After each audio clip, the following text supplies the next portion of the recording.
Welcome to Mechanicsburg Mystery Presents A Conversation with Wendy Neugent. Wendy had traveled the world for a decade as part of a magic act aboard cruise ships, and she took that experiences and wrote 5 cozy mysteries featuring Olivia Morgan and her parrot Chico. The latest novel in the series is called Birthmark, and she also came out with her first cozy mystery set in an antique store in Key West, starring Beth and her business cat, Agatha. Oh, yes, and Agatha, yes. And the first book in that series, and of course I don't have things stacked properly like I should have, we're such pros here, is called... Conked Out, yes, Conked That's right, Out. Conched Out. So, Wendy, thank you very much for coming on today and talking with us. Oh, it's an absolute pleasure. Thank you for having me. You're very welcome. I have to admit, when I read Conched Out, I appreciated Agatha the cat because uh, Agatha's kind of a pain in the butt, isn't she? Yes. Well, I have a Cornish Rex cat. His name is Abraham Lincoln, and he is kind of the model for Agatha and her shenanigans and trouble that she causes around the store with her person. So I appreciate that. It's one of those times when you can actually see a pet animal that actually acts like a pet and not basically a human to feed you clues. yes, yes. Yeah, but let's go back to your cruise ship series starring Olivia Morgan. And like I said, I've read the last book in the series, the 5th book, Birthmarks. But I want you to talk about the series as a whole because, especially if you start with the prequel story called Gotcha, she's in a very different space from where she ends up in the 5th book, isn't she? Yes, she is. So it starts out that she is working on a cruise ship with her boyfriend. And the prequel is the story of her adopting her parrot sidekick that ends up coming on and being part of their magic act. And so her life gets turned upside down, and she ends up being thrown into having to do the magic show by herself on the ship and kind of get her sea legs, figure out who she is, and rebuild her life again after, the rug gets pulled out from under her. And she's doing it in a very high stress situation because she's got 1,500 people twice a night that are watching her perform her magic show. And she needs to be able to do this professionally because when you work on a cruise ship, you get rated by the passengers. And if you are consistently getting low ratings when at the end of the cruise that the passengers fill out, like they'll kick you off. You have a contract with them, but if you're not performing to the level that they expect you to perform, either you will never be booked back again, or you can just be like, well, we get to Canaveral or Fort Lauderdale, thank you for your time, and you're done. So it's a very high stress environment to be able to perform under. And if you bomb on a show, you have to deal with the fact that you're going to be living with the passengers for the rest of the cruise, and they're going to see you and talk to you about whatever you've screwed up. So, it's not like you get done and you get to walk away at the end of the day because you've got this very closed environment where you're all living together on the ship. So it's a lot of stress for her, and she's got to figure out whether she even can do this. And then, of course, there has to be some murders on board while she's figuring it all out, just to add to the fun. Yes, murders and maybe a possibility of a new relationship as Yes, well. yes. So how much of your experiences did you put in the book? There are a lot of things that happened to me in real life. So I worked on cruise ships for about a decade. I did it my early 20s through my early 30s, and I was on until I was about 5 months pregnant with my now 22-year-old son. And I started out as a youth counselor for a couple of contracts on the Big Red Boat, which was way back in the day with Premier Cruise Lines. And then I ended up working my way up through being part of a review show, Magic Act, just doing bit spots in it. And then eventually having a full, headliner act performing on cruise ships, and did that for many years and did it on a bunch of different cruise lines. So I've worked on Cunard and Princess and Celebrity Cruises and Holland America and the Paul Gauguin and Tahiti. I got to travel all over the world doing it. So it was really fun.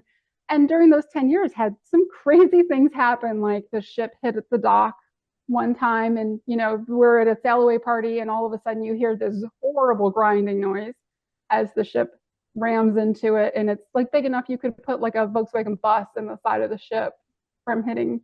Had fires on board, had all sorts of things that happen. Plus, just the fact that you've got a bunch of like larger than life characters that are all working on the cruise ship, and so there's a lot of drama, and it's you're all living together, and you're living together in very tight quarters, and you're seeing everybody at lunch and dinner, and when you go to the crew bar. So it's in some ways almost like kind of a continuation of college, that you kind of just keep going on, and you're in this very closed environment. So it was an incredible experience, and I'm really grateful that I got to do it. And that's kind of what fed the idea for making these mysteries. Yeah. How did you start? It seems like it's the type of job to get working on board a cruise ship. What led you to that point, and how did that get from there to doing a magic act? Well, there was also a previous relationship that was involved in that, and how I ended up starting it and getting my first contract working, doing the youth counseling, and just fell in love with it. It's a really fun life. You get to see the whole world, and you wake up every morning and you're in a different place. And so, Venezuela to Tahiti to Alaska. Got to spend a couple of summers in Alaska, got to do the fall foliage cruise line. And while I was on board there was actually an epidemic that broke out on the ship, and we ended up in quarantine in Montreal. So, there was always like really interesting, like you never knew what was going to happen the next week. And you have different entertainers, different people that are always coming on and off the ship. Now, as a magician, I had a lot of stuff. I had my parrot that I traveled with. I had about 2,500 pounds worth of magic equipment as an illusionist. Yeah. So that would all get shipped back and forth. So when I had a contract, I was pretty lucky because it wouldn't generally just be a week or two. I would sometimes be on for 4 or 6 months on a ship. You kind of really get to settle in and enjoy the itinerary. Because as a performer, you're only working as a passenger. You're on the passenger manifest. So when I came on, it's a different world. When you come on as a youth counselor, I was on doing that. I was, you're on the crew manifest. Mm-hmm. You have to have boat drill that you lead.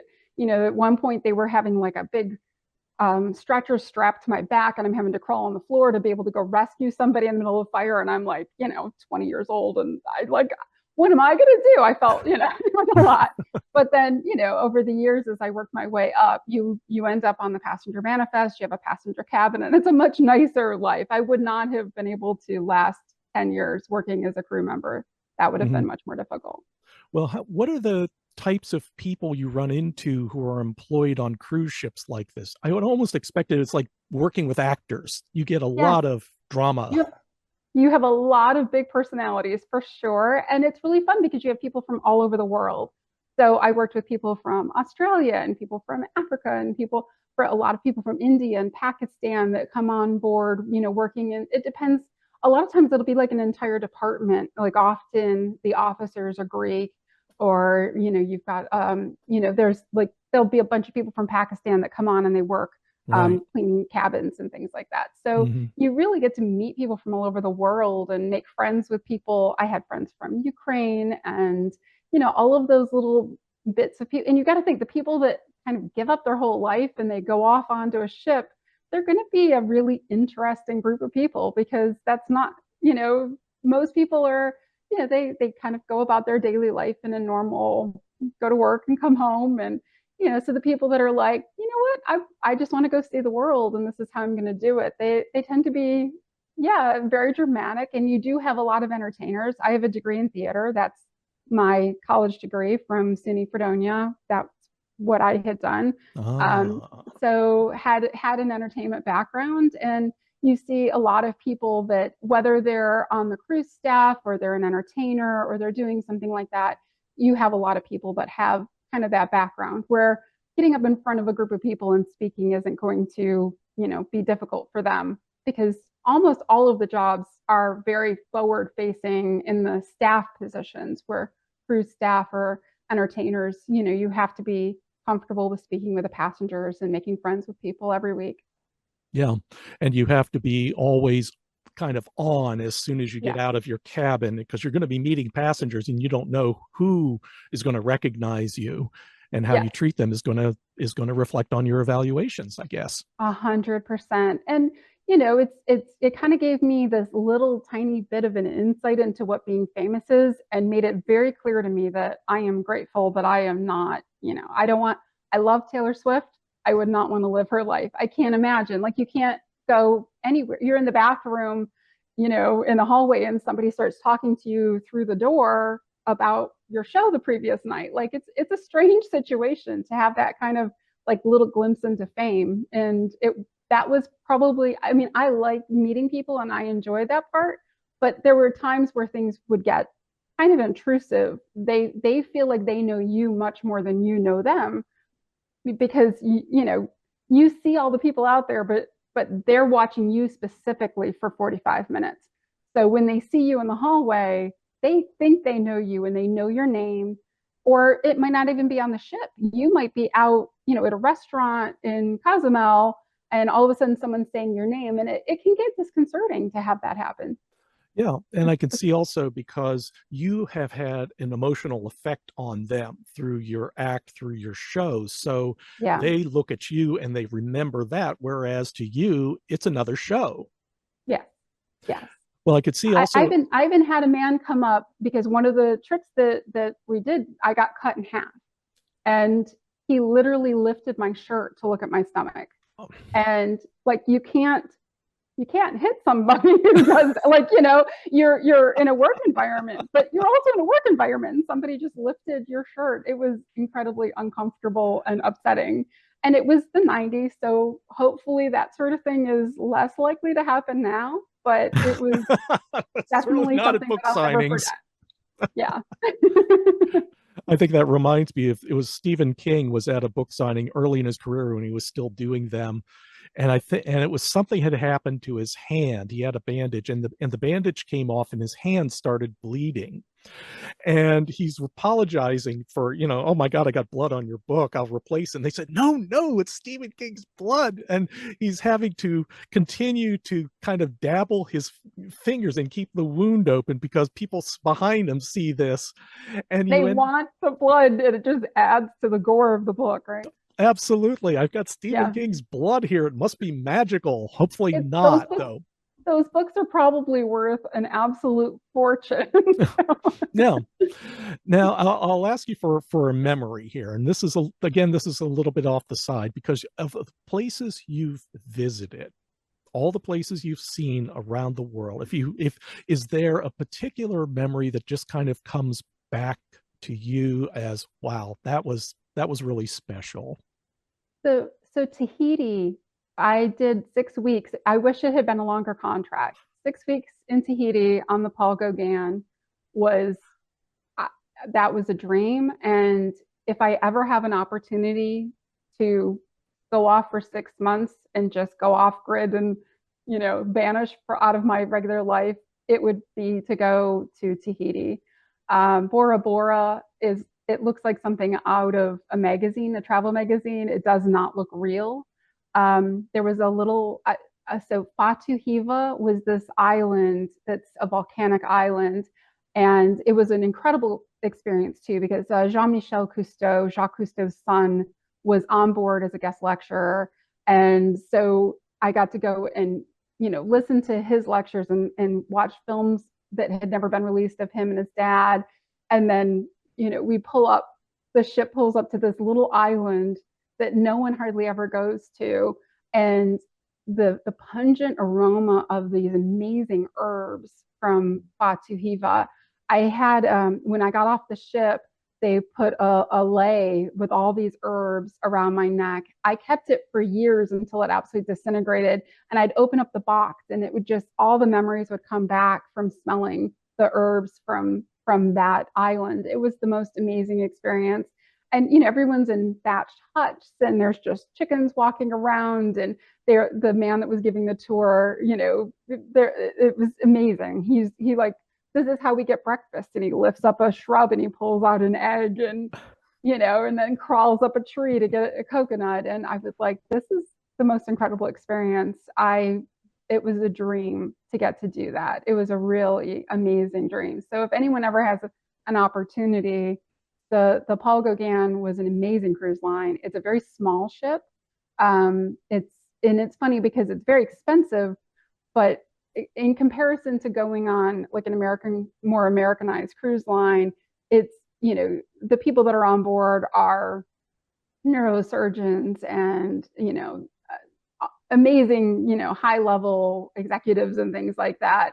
And there was no formal nights. It was much more relaxed. Everyone, would sit down at dinner and visit. And it wasn't, the fancy formal nights and things like that that you would see on some of the, like a princess or a celebrity ship, which I found really interesting. And then the entire ship had Paul Gauguin's works of art framed and around the ship. So that was an that experience. I'm going to be forever grateful for that. That was definitely the high point of the years that I worked on ships. I can imagine that because I'm familiar a little bit with the Paul Gauguin, at least from travel videos. And you're right, to be able at your young age to be able to travel on that ship that we Yeah, can't afford it even now.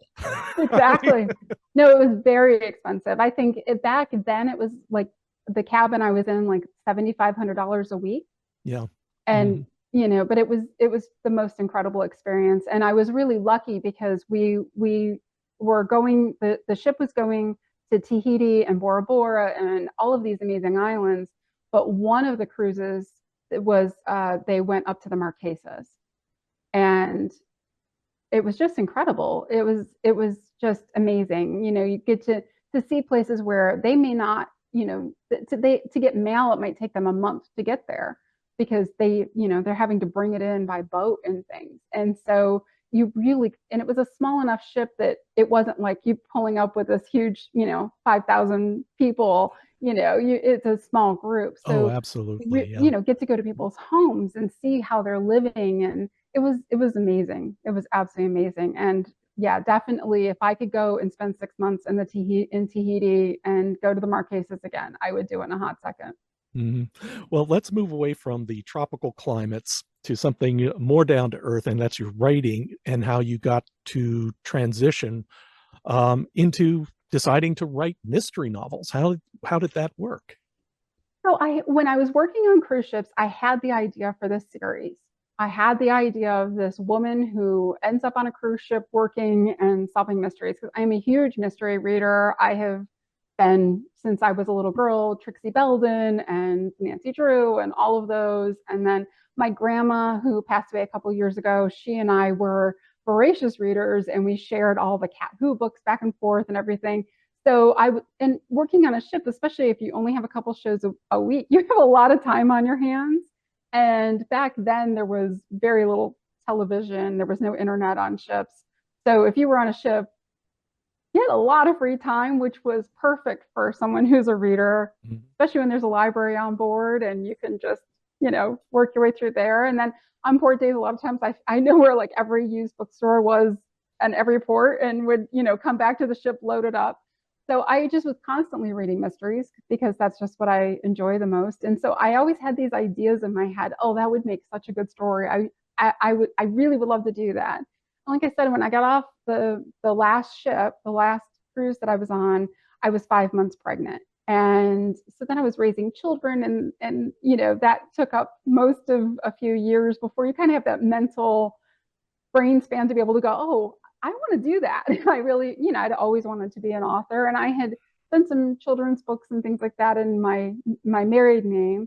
And my husband and I took our 14-year-old down. He's a scholastic chess player, and we had gone down. He was competing in Orlando, Florida, and my husband had, I hadn't met him until after I was on cruise ships. So I took him to Cape Canaveral, and we stayed in a place on the water, and we're watching these cruise ships that had been my home for a decade, sailing out to sea. And I'm telling him this idea for the series that I had. And he's like, you need to go write that. And so I started that. We were there in December, and I started in January. And I had the first book published by May. And it was a really exciting experience. And I was hooked. I loved writing it, and I kept, as I was writing the first book, I just kept having more and more ideas for other stories. And so, I can see this series going on for years because I already have plans for the next 8 books in that series already plotted out. Oh, that's great. Yeah. Yeah. That's sort of like my wife, because she got started around 2007, 2008 when we got a laptop that somebody else didn't need, a secondhand laptop, and our kids were, they were graduating, they were starting to find their own lives, and she just started Yes. writing, and she ended Yes. up. Because mothering takes so much mental energy that when your kids finally get so that they don't need that much from you anymore, you can start thinking about like, what do I want to do with my life? Yeah. It's a really empowering time period, I think, for especially for women when you start getting to that empty nest and you have that time to be able to put into something that like you really want to do with your life. Oh, absolutely. Now, did you always want to write, or was that something as you got on your cruise ship, you got the experiences and saw something you could do with them? I've always been a huge reader since I was a little girl, and I had dreamed about being an author, but it always felt like that's just something somebody else does. It didn't feel like something that I could do. And like I said, I had a degree in theater, so I was interested in playwriting, and I had directed some plays and things. So storytelling, I really enjoyed, just generally storytelling. And I think, my degree in theater really, it impacts a lot of the way I write because I think my books are very dialogue heavy, and I definitely have those characters as if I was writing a screenplay more than probably as a novel, and the way I structure and format my books when I'm plotting. Mhm. Um, so, it's always been something that I really loved, the art of storytelling, whether it's reading or writing. I just enjoy that. I've always had a very vivid imagination. I was always the girl in class that the teacher would yell at because I was daydreaming, and, instead of paying attention to what she was saying, I was looking at that house across the street out the window and thinking about, Boo Radley, and maybe there was somebody like that was living over there, and, planning a story in second grade about it. So instead of paying attention. Yeah. Yes, I've heard that about other writers. There's an anecdote about Agatha Christie, who I assume you named the cat Agatha in Yes. the book after Yes. her. Yes. Yes. But she was at a dinner for the detectives clubs, and another writer came in, and he hadn't had time to wash his hands. He had been doing some manual labor of some kind, and actually had dirt on his hands. And during the dinner, he saw Agatha kind of staring at him, and kind of this far off look in his eye, in her eye, and he was thinking, she's probably wondering of a situation in which you have a well-dressed man coming to dinner.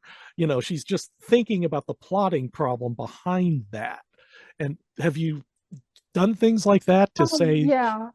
So I have a very active reader group on Facebook called the Clue Crew, and we post every day, and we're always posting memes and things, and everybody's always laughing because I was like, oh, that would be a great start for a mystery, or oh, that person would be a great character in a mystery. So yeah, I think, when you start, you've always got these stories going around in your head. Everything that you see is kind of fuel for those stories. And, I was really, really lucky because those 10 years working on cruise ships definitely gave me a whole bunch of fodder for stories for a long time. But you'll also meet somebody at the bank, or you'll see somebody online, and you'll think, oh gosh, that would be, oh, I'll have to, work them in. There's so one of my books, I had a plot, I had it all figured out. I knew who was going to be the murderer. I had it all. And then we went out someplace, and I saw someone who reminded me of the character. Just, I was like, that person could be the character in my book. And I'm watching him the whole night. And he was so nice, and he was so kind, and he was such a gentleman. And by the end of the night, I'm like, he'd never murder anybody. And I had to go back in and undo my book because I couldn't get the character to do what I wanted him to do. It was kind of like throw up this roadblock because in my head now it was that man, and he was just way too nice to ever do what he was supposed to do. Although that would have made excellent cover, though. He could be nice on the outside, but Well, Jack. that is true, but it also, the fun part about that book is that it kind of led everybody down that way because I'd written 3/4 of the book, and so by the time things changed, it really added a little twist to the plot, because even I didn't know who the murderer was at that point, because I had thought it was him and it obviously couldn't have been. Well, that's why we use red herrings. You mislead the Exactly. reader that way. This is a question I've asked other authors because it's kind of unusual, but because it was for me, because do your characters talk to you? Yeah.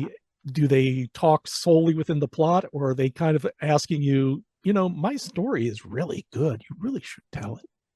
More that they just won't do things. Like, I will have told them to do something in the story, and then when I go to actually write that scene, I can't quite get them to do what I want them to do. And that I have talked to other authors that have had the same experience, where they know what they want to have happen in the mystery, but when they start writing it, the characters kind of have a little mind of their own, and they have their own personalities, and sometimes something that you had planned for them just does not work out.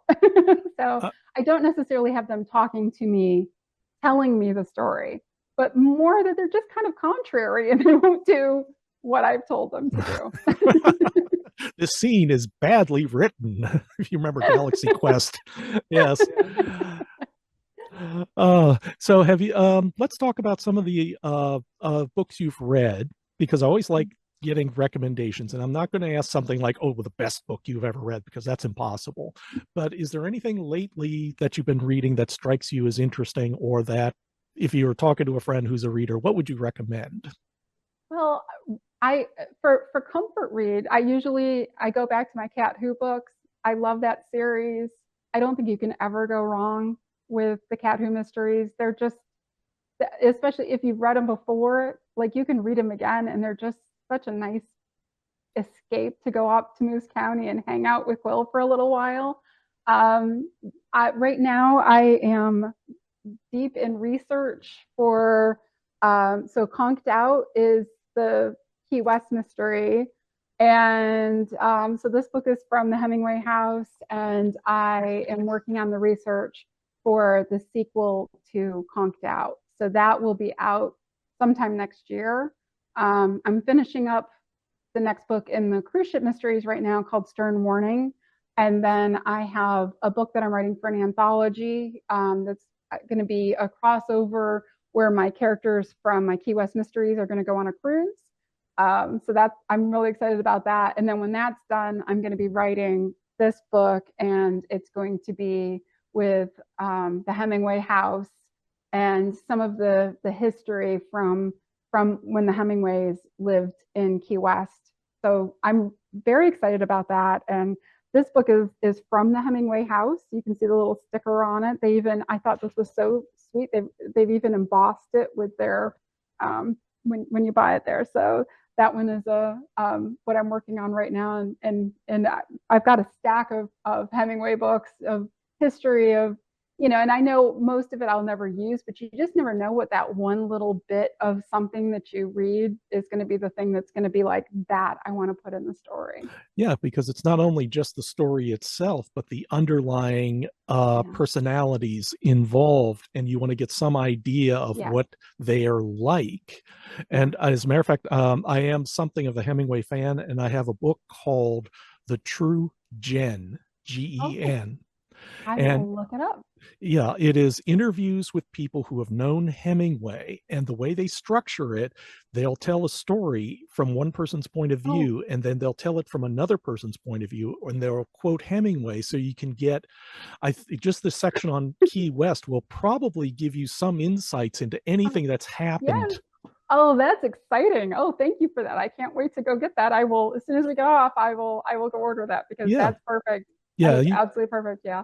And I'm a researcher. I'm a history nerd. I love research. So I can spend as much time researching as I can, writing the books, because I enjoy that. So, like, when I'm even in my cruise ship mysteries, it's been a long time since I've been to a lot of the ports. So I do a lot of research on the ports to try to see what's changed since I was there. And the mysteries, I try to make them fairly timeless. They, aren't necessarily in the 90s when I was there, but they're also not necessarily in 2024. So I try to make them, without some of the modern things that you would have access to now on a cruise ship.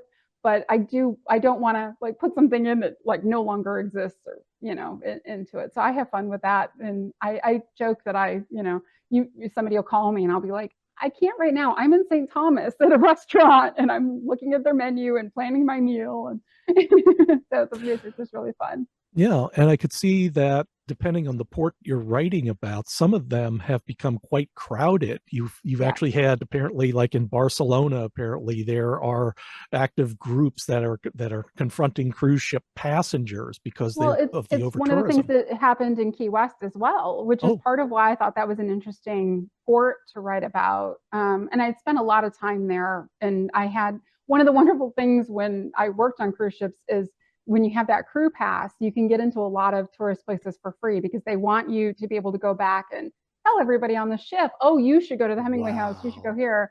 So I would a lot of times I would do my errands and do the things that I was going to do, and we would be in port in Key West is a long day. Usually we would get in at like noon and we wouldn't leave till midnight. So I would, do what I needed to do during the day. And then I would go over and use my crew pass and spend a couple hours hanging out at the Hemingway House, visiting with the kiddies. I don't know if they still do that, but back then that was allowed. And it was wonderful. Just sit there on, a stoop and pet kitties for the afternoon. So I've spent a lot of time there, and that's part of why that idea for the series came to me. That's the best part about writing something location based is that you can visit it as often as you can, even if it's only in your imagination. Exactly, exactly. And I really would love to go back. My husband, when he was young, his dad is a college professor, a biology professor, and he used to take students down to the Florida Keys. And my husband hasn't been back since he was a teenager. So I was like, we really need to plan a trip because I have more books that I want to write down there. So, it's research. Absolutely, and it's tax deductible. Exactly, exactly. Yeah, Yeah, I'm taking a group of my readers on a cruise. If anybody wants to come, we still have some availability on that. And we've been talking about whether we'd be able to add on a couple extra days because we'll be out of Fort Lauderdale on the yeah. Celebrity Reflection in January. And if Okay. we could maybe go down to the Florida Keys for a couple of days and sneak in a little trip. But we also own a transmission shop, so we'll have to see if we can get away that long. Okay. Because yes, I saw on your website and you had mentioned about your cruise ship that you're hosting. I mean, Yeah. I'm not hosting the whole ship, No, obviously, no, no, but no. Just a small group of us. It's a small group of readers, and we're going to be going to Cozumel, Grand Cayman, and Bimini, Bahamas. And Grand Cayman is in one of my books. It's in Overboard at Christmas, where Olivia and her mom go and visit the turtle sanctuary. So we're going to be doing that while we're on the ship, and we're going to be doing some mystery trivia and maybe some crafts and things like that together as a group. The Celebrity Reflection has the most gorgeous library I've ever seen on a ship. It's stunning. It is multi-stories tall. It's lit up. It's just beautiful. So we're all really excited about it. We do still have some rooms in the block if anybody is interested in coming along. We've got a lot of solo cruisers who don't have anybody, that wants to go cruising with them, or even if they are married, their husband is not a cruise fan, so they're wanting to have a group of people that are like-minded to be able to go with. It's going to be really fun. I'm hoping to do more in the future. So if somebody doesn't want to come on this one, but they're looking for more, they can go to my website, wendyneugentbooks.com, and there's a tab that is cruise with me. And if you sign up for that, I'll alert you to when other cruises in the future happen. okay. And how can they get the gotcha book as well, the prequel? That's on my website only. It's not on any of the major retailers. It's just on wendyneugentbooks.com. Mhm. All right. Well, I think that's about all I have to say. And you've already told people how they can reach it. Do you have any social media that you want to mention as well? Well, I would love to have people come and join my reader group. That's definitely where I hang out the most. So if you go to facebook.com, the Clue Crew, that is Wendy Neugent's Clue Crew. If you search for that, um, that group, it's definitely where I am the most online. I also have a YouTube channel called Clue Crew Mystery, and we are starting a book club. We have a virtual book club, and we're going to do a new mystery every month, and we have author interviews, and so it's a really fun place to get to meet your favorite authors or a new to you author that's going to become your new favorite, because we're having just so much fun getting to talk to all of the authors that we've got scheduled over the next few months. It's been an absolute dream for me because I get to hear all of these wonderful stories about how they write and how they come up with ideas for stories. And, being an author can be pretty solitary. So it's really fun to get to talk to a bunch of different authors and get to know them really well. So if you're a fan of mysteries, it's definitely a fun place to come and hang out. So if you go to YouTube, pretty much anywhere, if you search for Wendy Neugent Clue Crew, you're going to find me. That's great. That's great. And I know we have Birthmark out. That's your latest book in the series, and copies are available at Mechanicsburg Mystery Bookshop. Yeah, want to get in you touch can with get us? all of my books through the bookstore, and definitely I had a great time getting to meet you guys when I went to the Cozy Fete. It was so much fun, and it was just an absolute blast. I had a great time. Okay, and when is your next book coming out, just in So general? the next book will be out the day after Christmas. It is Stern Warning. It's the next book in the series, in the cruise ship mystery series. All right, that's great. That's great. Wendy, I want to thank you so much for coming on today. It's great talking with you. Thank you so much for the opportunity. I felt it was so much fun, and it was so nice to get to meet you in person. Absolutely. So this is Bill Peschel for Mechanicsburg Mystery Presents, and I want to thank you for showing up and listening to us today. And I hope that your favorite book is the one you're reading right now. Bye-bye. The Mechanicsburg Mystery Presents podcast is sponsored by the Mechanicsburg Mystery Bookshop in Mechanicsburg, Pennsylvania. The store is open with limited hours, plus we accept appointments and offer a drive-by service. The store will also ship books to your home, including those from the Peschel Press Mystery line, including our annotated editions of novels by Agatha Christie and Dorothy L. Sayers. To learn more, visit the store at www.mysterybooksonline.com. And thank you for listening.